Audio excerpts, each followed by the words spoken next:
continental ecuatoriano, buscando la verdad y abogando por la unidad nacional en pro de la paz y la seguridad en el Ecuador. Queremos dar la bienvenida en la revista de Opinión Democracia al señor presidente del Consejo de la Judicatura, doctor Mario Godoy, en un momento especial que se vive en el país. Estamos en un conflicto armado interno en medio de un ambiente de seguridad y la administración de justicia es fundamental. Siendo importante la tarea que cumplen jueces y fiscales, el órgano administrativo y disciplinario establecido en la Constitución del 98 y que luego se mantuvo en la Constitución del 2008, con las reformas incluso que se aprobaron en un referéndum en el año 2011, mayo 2011. Por tanto, es importante el órgano administrativo y disciplinario, al punto que depende de sus tareas lo que sucede en la justicia ecuatoriana. Vamos a hablar hoy de temas vinculados con las tareas que le compete, como procesos pendientes de nombramientos, 11 jueces nacionales, sus respectivos conjueces, que hay un reclamo de la Corte que dice que estamos incompletos en las diferentes salas, el tema pendiente de la evaluación, van 6, 7 años, esta no es responsabilidad de este momento del presidente del Consejo de la Judicatura, pero es algo que se arrastra, la evaluación de jueces y fiscales. También ahora con la nueva normativa vigente en el Ecuador, la posibilidad de declarar la emergencia en el sector de la justicia. Queremos hablar de esos temas, pero a partir de un hecho de coyuntura que, si bien no le compete directamente a la presidencia del Consejo de la Judicatura, sí un comentario respecto de lo que sucediera ayer en la justicia ecuatoriana. Precisamente tengo la decisión oral que se emitiera en el caso denominado Pantalla, en donde fue una vergüenza que un presidente del Consejo de la Judicatura haya manipulado procesos como de designación de jueces y que ha recibido ayer de manos de un tribunal penal nada menos que la sentencia de 6 años, 8 meses por el delito de asociación ilícita. Doctor Mario Godoy, muy buen día. ¿Esto nunca más debiera repetirse en el órgano administrativo y disciplinario? Buen día. Muy buenos días, Miguel. Muchas gracias por la oportunidad. A todos quienes nos observan por las redes sociales y nos escuchan por estas frecuencias de esta prestigiosa radio. Yo, la verdad, sobre el comentario que puedo dar al respecto es lo siguiente. Primero, la sentencia de ayer reafirma esta postura que tomé yo particularmente en el concurso, precisamente para la selección de los jueces y conjueces de la Corte Nacional de Justicia cuando yo me integré al Pleno. Yo, el día de ayer que escuchaba un poco las noticias y veía lo que usted me comentaba también, pude sentirme tranquilo que la decisión que en su momento, cuando di mi voto a favor de declarar la nulidad de este concurso de la Corte Nacional, fue la mejor postura que he tomado en mi vida. ¿Y por qué lo digo? Porque los concursos en el Consejo de la Judicatura sortean muchos problemas, pero uno de ellos son los intereses que se dan dentro de los concursos. En el concurso que yo di mi voto a favor para declarar la nulidad total e insanable de ese concurso, detectamos varias irregularidades, pero son irregularidades que deben contarse en una historia que lastimosamente no nos da el tiempo, pero una parte de esta sí la quiero que la ciudadanía la conozca nuevamente. Cuando nosotros desarrollábamos el concurso, yo me integro y salta la primera alerta, gracias a un medio de comunicación, que establece ciertas irregularidades sobre una empresa que estaba realizando la fase de confianza, Métricas Web. Yo fui la primera persona que acudió ante la Contraloría General del Estado a solicitar una auditoría y además con el Pleno decidimos declarar en ese momento la nulidad parcial. Continuamos, íbamos a retomar este concurso nuevamente desde esa fase. ¿Pero qué pasó? Cuando íbamos a continuar, a arrancar esta nueva fase de confianza, incluso vimos la cooperación internacional, cooperación italiana nos apoyó, la embajada americana a través de INL nos apoyó para elaborar la metodología de la fase de confianza, pero resulta que había una denuncia escondida en la Dirección General en donde se pudo evidenciar que a varios postulantes se le habían subido los puntos de una manera injustificada. Esa denuncia estaba escondida, yo lo dije en el pleno y lo manifesté. ¿Dónde se escondió? Lo escondieron una persona, un servidor de la Dirección General. Y ya no está. Que están con un proceso investigativo en el cual el trámite lo puso casi en pasivo para que ninguna de las vocalías conozca. Cuando revivimos de este documento, empezamos a ver que ahí la subida de puntos estaba escondido. Porque nosotros empezamos a ver que había ciertas deficiencias en las puntuaciones. Por ejemplo, voy a citar, había algunas personas que estaban postulando para la materia contencioso administrativa, pero resulta que empezaban a presentar algunos certificados en derecho notarial y aún así les estaban considerando para puntuar. Cuando detectamos esto ya había algunas inusualidades, pero vimos este documento y era una denuncia. Sí, y hay que decirlo con toda la transparencia del caso. La persona que presentaba la denuncia era una persona que también tenía cuestionamientos. Eso es lo que también se criticó. Pero es que cómo hacen caso a una denuncia que presenta una persona que ha sido cuestionada.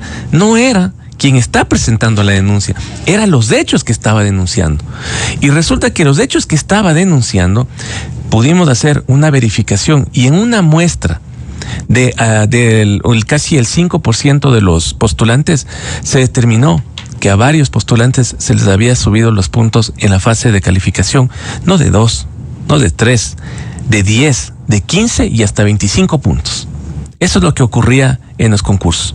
Cuando yo evidencio esto, hablo con las vocalías y digo, esto tiene que ir al pleno. Fue al pleno y ustedes saben que salió con una votación que no fue unánime. Una de las vocalías, en su justo derecho, yo siempre voy a respetar el derecho a que se piense diferente, pero salimos 3 vocalías determinando que debía declararse una nulidad total. ¿Por qué las críticas? Porque dicen que claro, el Consejo de la Judicatura no puede hacer un solo concurso, que todo lo hace mal. Pues más bien yo me siento orgulloso de no ser partícipe del caso Pantalla 2, porque eso es lo que hubiera pasado. Si ese concurso continuaba en las mismas condiciones en las que estaba, el día de hoy, todas las vocalías que estábamos en esta administración, estábamos con problemas. Y precisamente cuando detectamos estas irregularidades, decidimos declarar la unidad total. Hoy las sentencias nos dan la razón. Y precisamente esa manipulación en los puntajes y en los concursos son los que derivan en que la justicia, la administración de justicia, tenga que intervenir para que las funciones administrativas se las lleve con total normalidad, respetando la Constitución y el derecho. En todo caso, es condenable que hoy un presidente del Consejo de la Judicatura tenga ya 3 sentencias, 25 años, 6 meses de condena por lo que ha ocurrido. Pero más allá de eso, hoy cómo se están tomando esas rectificaciones a sabiendas de que el Consejo que debiera funcionar con 5 vocales, hoy están con las justas con 3. Así es.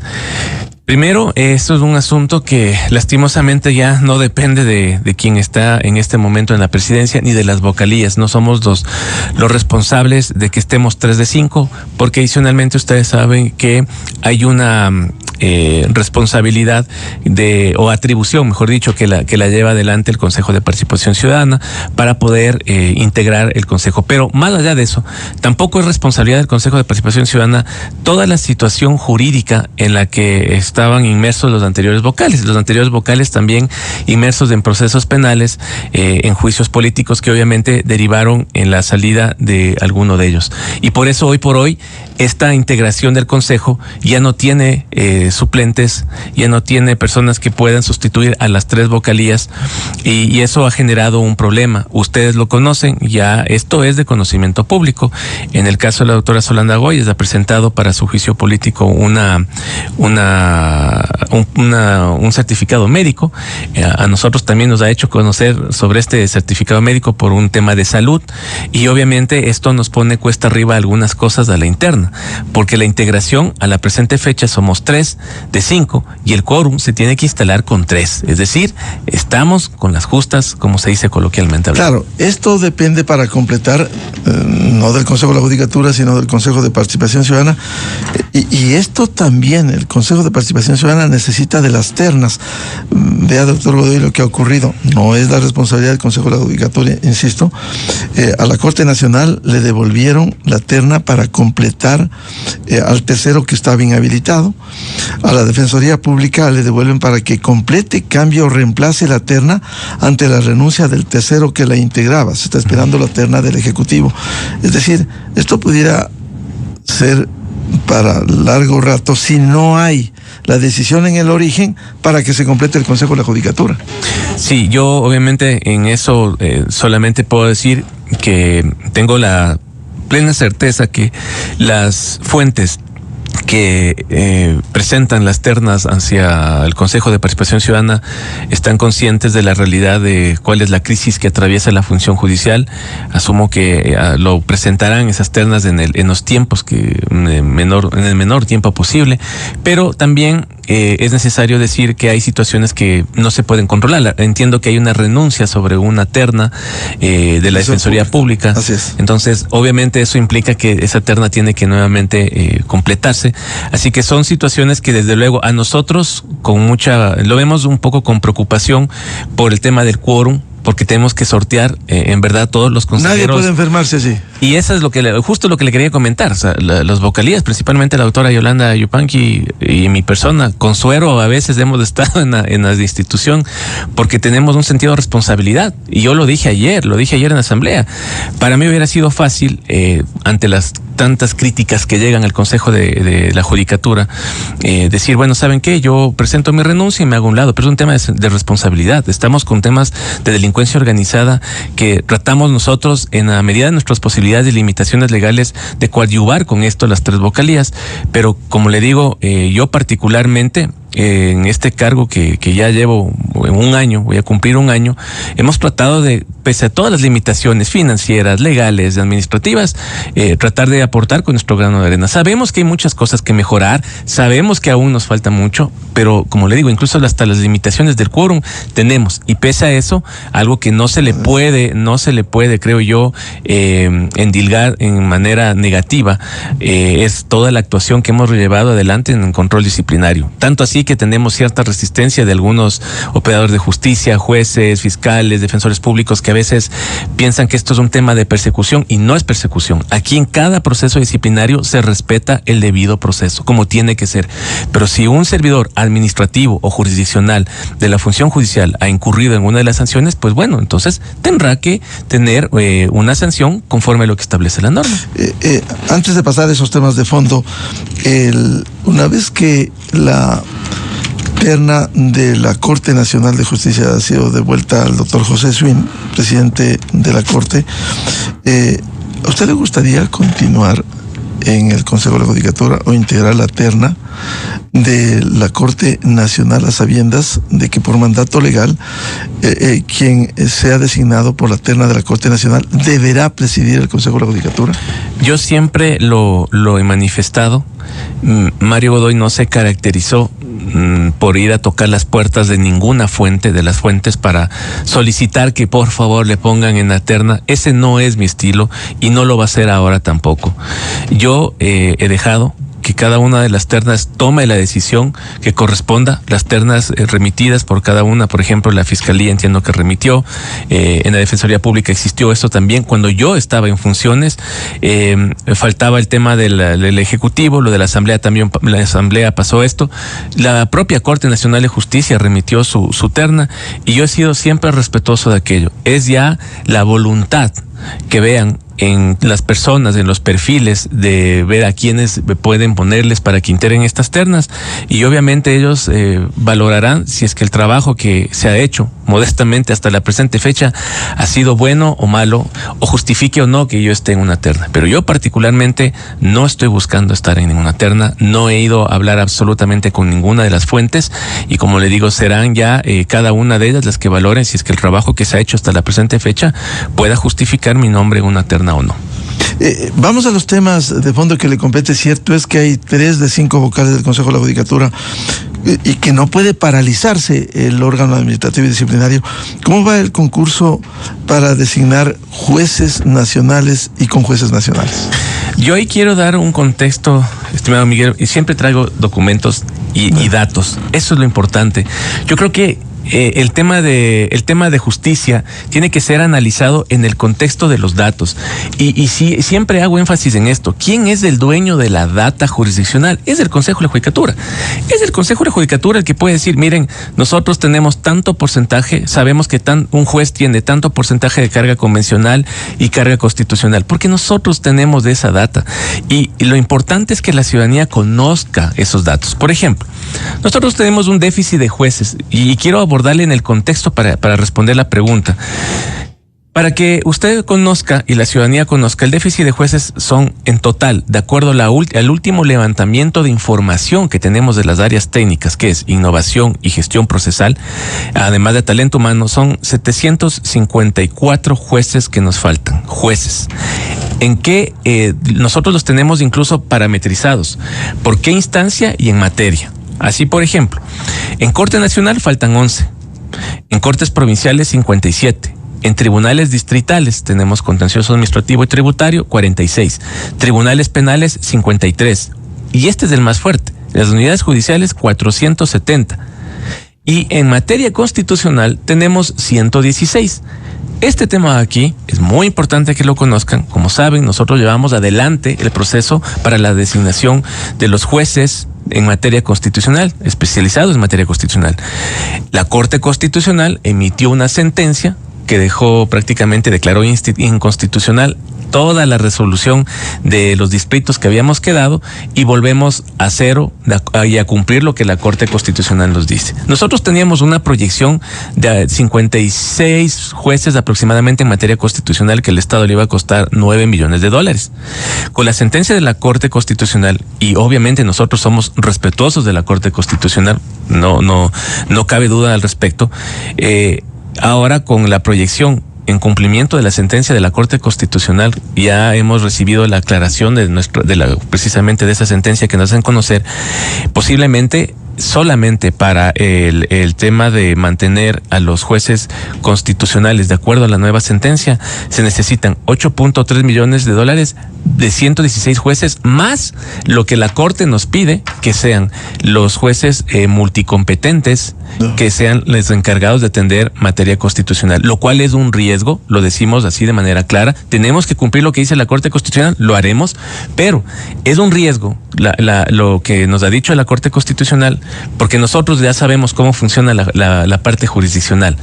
Si vamos a un juez multicompetente, vamos de un cantón, vamos directamente al oriente, ¿sí? En la zona del oriente. ¿Qué pasa ahí? Si atiende todas las materias y viene un tema de minería ilegal, usted sabe que el tema de minería ilegal van a tener dos mecanismos las mafias que están alrededor de esto. Van a llegar al juez o, como se dice vulgarmente, le llegan, se le acercan y le amenazan a él, a su familia, o la segunda, llegan con una maleta de dinero para sobornar al juez, para sacar una sentencia en materia constitucional a favor de la minería ilegal. Cuando nosotros habíamos dimensionado el tema de la Corte de la materia constitucional, era tenerles bajo control a los jueces y por distritos, que era lo mejor, porque la materia constitucional, la razón de ser de la consulta fue precisamente el abuso que existió en las garantías jurisdiccionales, habeas corpus que no tenían que plantearse, acciones de protección que se plantean por todo, y eso es lo que ha delimitado que la Corte Constitucional, cada vez la carga que tienen los jueces en materia constitucional se reduzca. Es un error por lo que usted describe, vivimos un momento atípico. Es un momento diferente, pero contesto su pregunta. Esto sí necesitaba hacer una aclaración para que vean que son 754 jueces. Sobre la Corte Nacional, que me hace la pregunta usted, es necesario que conozca la ciudadanía, y yo he sido firme en esto. Nosotros, una vez que declaramos la nulidad total de ese concurso, yo estoy convencido que el Pleno del Consejo de la Judicatura debe estar integrado por los 5. ¿Para qué? Para desarrollar con un concurso con tantas dificultades y para elegir nada más y nada menos que a la más alta corte de materia jurisdiccional de nuestro país, que es la Corte Nacional. Para asumir todos. Para asumir la responsabilidad. Porque creo que eso además le va a ayudar a tener la legitimidad al nuevo concurso, y además por una razón sencilla. Este concurso puede ser desarrollado con reglas que nosotros consideramos desde el deber ser, ¿sí?, de manera correcta. Pero ¿qué pasa si el nuevo pleno decide que no, que las reglas del juego son diferentes. Como estamos en una época de transición, y esa es la mayor razón por la cual debería llevar el siguiente pleno este concurso, porque como estamos en una transición, es mejor que las reglas del juego inicien con el nuevo concurso, con el nuevo pleno. ¿Por qué? Porque las reglas van a estar establecidas. El nuevo pleno va a tener 6 años, y en esos 6 años ellos pueden ponerse de acuerdo con las reglas claras. Penosamente no depende de ustedes, sino del Consejo de Participación Ciudadana para que se haga esas designaciones. Así es, por eso le digo, yo considero que lo más prudente y por un sentido de país, el nuevo pleno del Consejo de la Judicatura, por el tiempo que va a estar en funciones, tiene que llevar adelante. Ahora, eso no implica que nosotros no hemos hecho nada. Nosotros vamos a dejar presentado al nuevo pleno del Consejo de la Judicatura, cuando me toque entregar la presidencia, se entregarán los 3 proyectos de las observaciones que tenga cada vocalía. Yo particularmente siempre me amparo sobre los criterios técnicos que las áreas técnicas nos dan, porque son los que conocen más mis aportes. Luego se tendrán 2 reglamentos más, el uno con las observaciones de la doctora Solanda Goyes y el otro con los de que tenga la doctora Yolanda Yupanqui. Esos insumos serán entregados al nuevo pleno y será el nuevo pleno que decida si las reglas del juego que se trabajaron, se harán esas o ellos le llevarán adelante otras reglas. Claro, tiene su lógica, su argumento para que esté completo el Consejo de la Judicatura. Y la evaluación de jueces y fiscales que usted ha recibido y que se arrastra, creo que 7 años. ¿En qué estado? ¿Qué se puede hacer con eso? Ese es uno de los temas más críticos que tenemos nosotros para trabajar durante todo este tiempo, pero yo lo he definido como un tema de, yo lo digo así porque esto es un tema de voluntad. Primero, y siempre me gusta dar el contexto de todo lo que tenemos en el Consejo de la Judicatura. Por ejemplo, en temas de destituciones de jueces, ¿sí? Para que ustedes conozcan, hasta la presente fecha están desde el 16 de julio, tomo el 16 de julio, que es la fecha en la que asumo yo las funciones, hasta la presente fecha se han destituido 100 servidores judiciales de escala nacional. Esto parece curioso, pero es así, y es lamentable, porque hay que decirlo, cada entrevista que tengo, el número sigue creciendo. Y hoy son 100 servidores. Entre esos, solamente voy a mencionar los más altos. Tenemos 53 jueces, 11 fiscales, por ejemplo. Pero también tenemos 11 secretarios. Aquí tenemos citadores, directores provinciales, es decir, la parte administrativa en provincia también han sido sujetos de destitución. Técnicos de ventanilla, entre otros. Algunos que están enjuiciados, algunos que han ido a la cárcel. Exactamente. Y a estos hay que decir cuáles son los que están entonces en estos procesos penales. En la destitución de jueces tenemos 10 servidores judiciales, sí, que están en purga, 10 en metástasis, 3 en plaga y 1 que está tanto en plaga como en metástasis. Tenemos 6 servidores judiciales que fueron suspendidos por el caso de lavado de activos del señor Daniel Salcedo. En total, en estos casos que son de connotación nacional, tenemos 40 servidores judiciales que han sido separados de sus cargos. En estos casos, como le digo, que son de trascendencia nacional.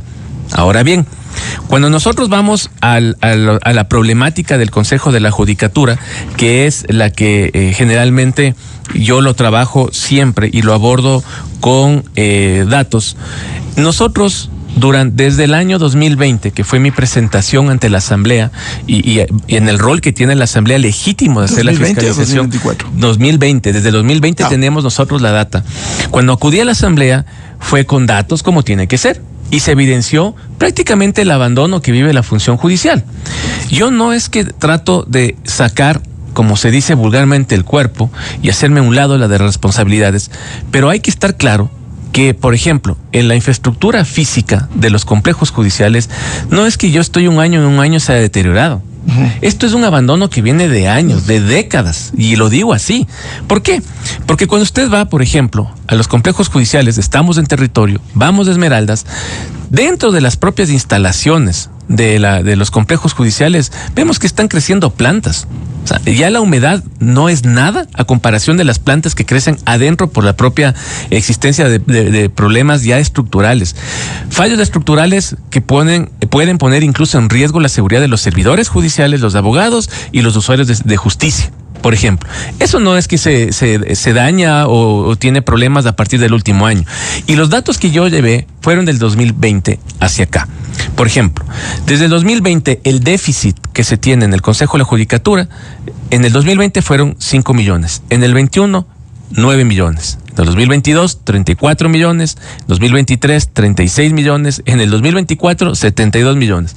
El déficit de la presente fecha, para que usted tenga una idea, es de 205 millones. Solamente en el déficit de jueces que yo le he manifestado hace un momento, nosotros tenemos ahí 50 millones de dólares para poder solventar esas judicaturas. Son 50.4 millones de dólares para llenar estas 754 vacantes de judicatura. ¿Y cuenta con el presupuesto o no? Nosotros no tenemos el presupuesto, pero a esa cantidad hay que sumarle el equipo jurisdiccional, pues, porque cada juez tiene un secretario, tiene un ayudante judicial, tiene una persona que hace citación.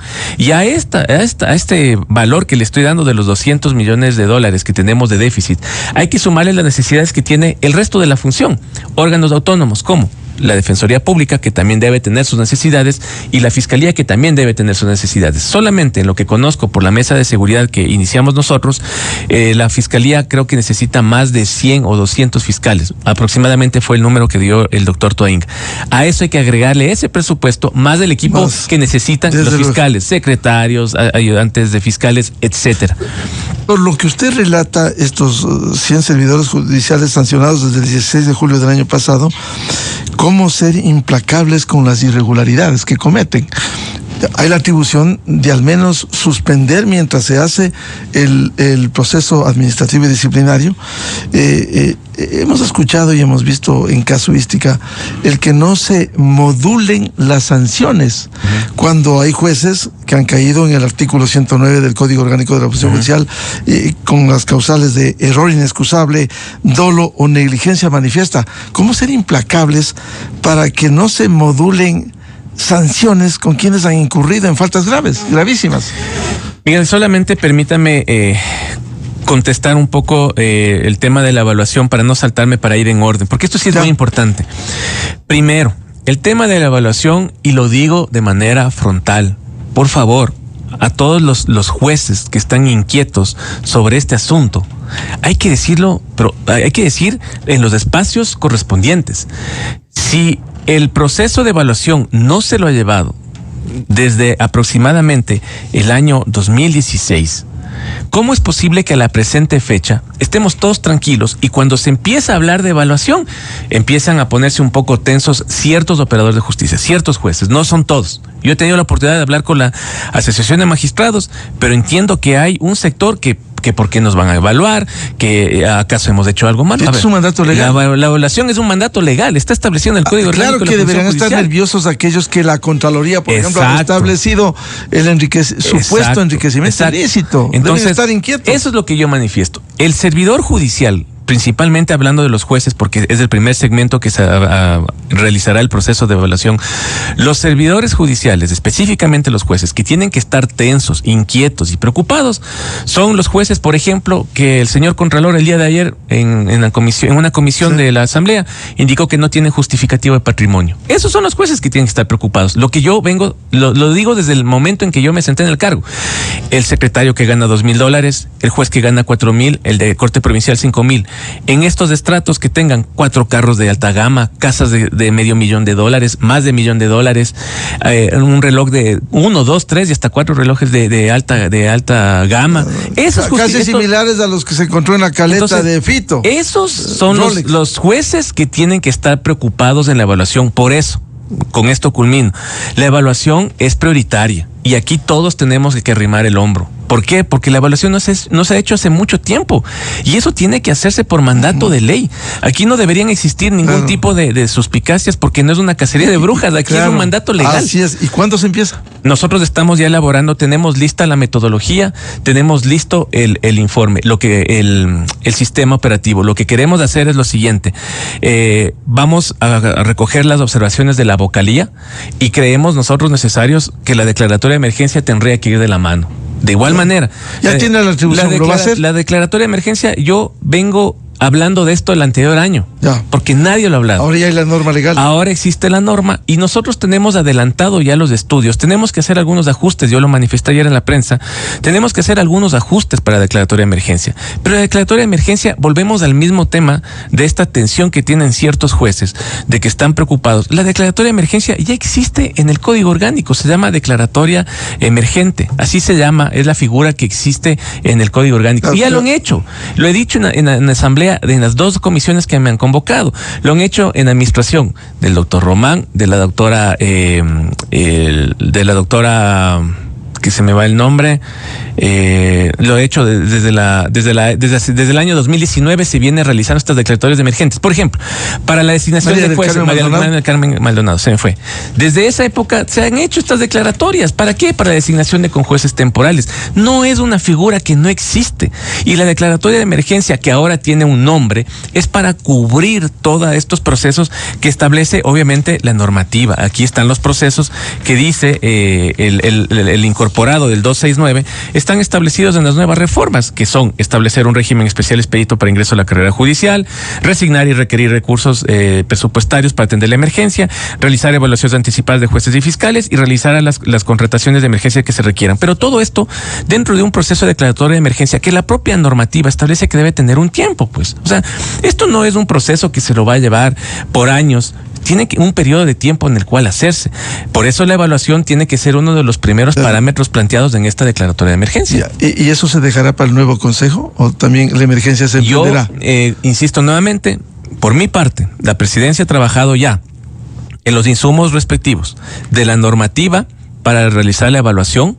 El sistema operativo está listo. Lo que tenemos que hacer es, porque es un cuerpo colegiado, los cuerpos colegiados tendrán que revisar, dar sus aportes y esto subirá al pleno. Será el pleno y las vocalías las que tomen la decisión política de declarar en emergencia o no y adicionalmente de iniciar la evaluación o no. Yo particularmente considero que es urgente lo que tenemos que hacer y es claro el camino que debe llevar el Consejo de Judicatura hoy en día. Un tema final, quiero comprometerle, doctor Mario Godoy, a seguir hablando con documentos. Hablan los documentos, los hechos, las estadísticas. Tema, entre las tantos temas represados, ¿qué pasa con los procesos para designación de notarios que también están en el tiempo? Notarios. Y lo otro que no quisiera que se vaya sin responder también, si usted lo desea, luego de los hechos que ocurriera con esta cuestionada jueza Nubia Vera, ¿qué siente usted cuando está procesada por sus actuaciones?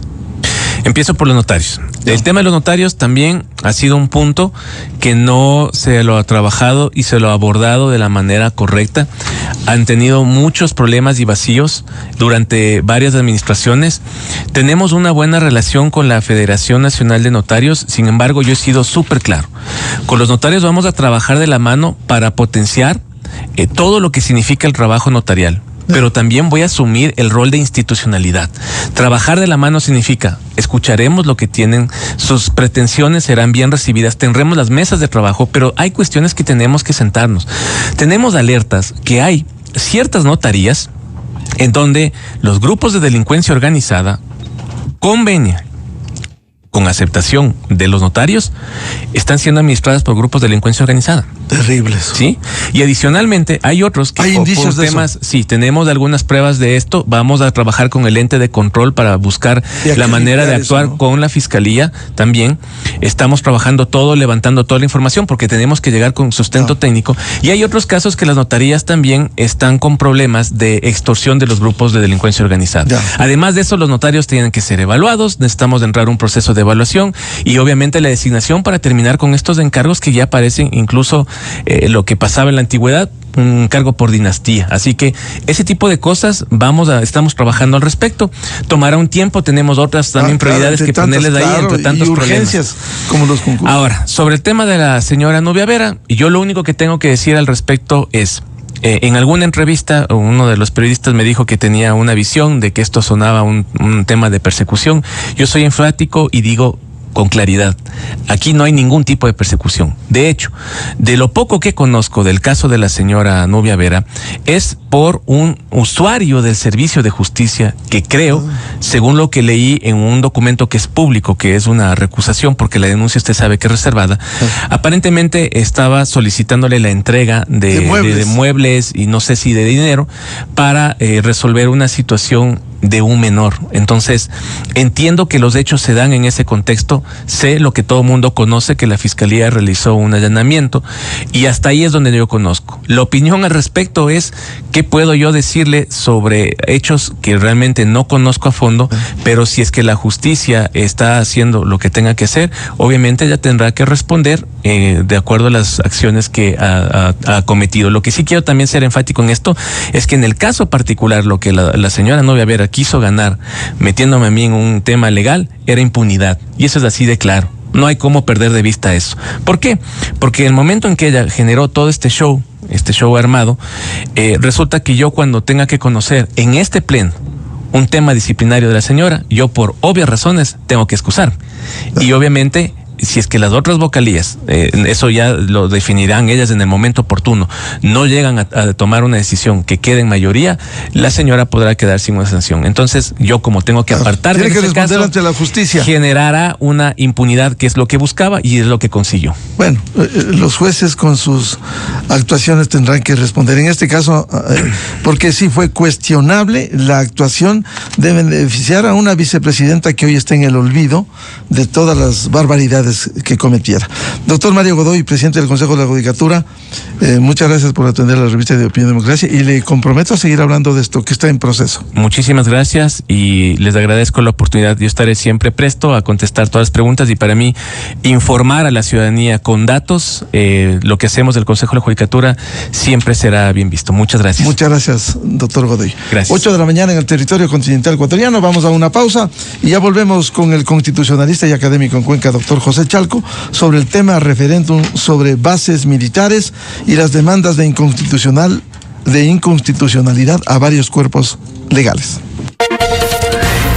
Desde 1984 con Gonzalo Rosero. La revista de Opinión Democracia.